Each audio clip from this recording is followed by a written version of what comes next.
Here we are, boys and girls. This is the best board in the Firewire range as far as people loving this board.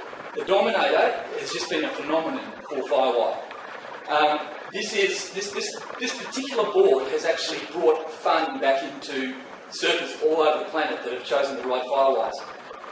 I can't even tell you how many people come up to us and say, my surfing has gone from being, well, you know, like I pull out my 6.2 or pull out my 6.4 standard board and, yeah, I'm having fun, but I can't catch enough waves and I'm doing this and I'm doing that.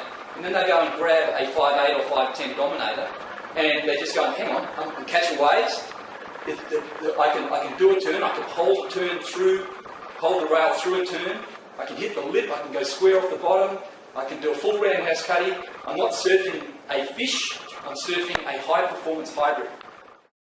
So the secret to this board is actually the volume. If you look at, I don't know if you can see it in the video, but this board has got a lot of thickness in the tail.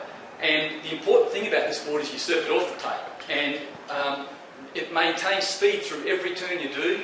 It's super easy to catch waves, but it has a reasonably contemporary rocker. The bottom curve is not really flat like the El Fuego. The bottom curve is not flat like a fish. It has a similar curve to a standard shortboard.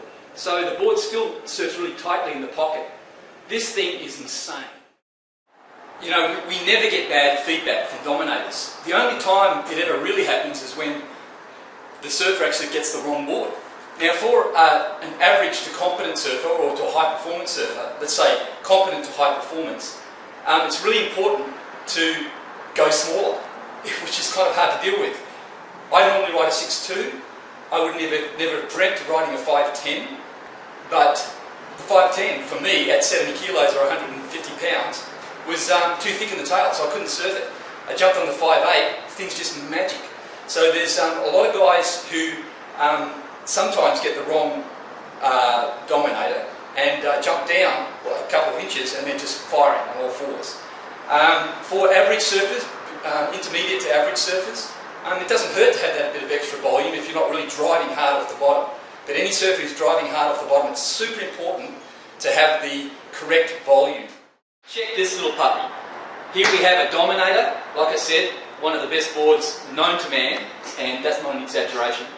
And here we have an example of our collaboration with Arbor, one of the coolest companies in California.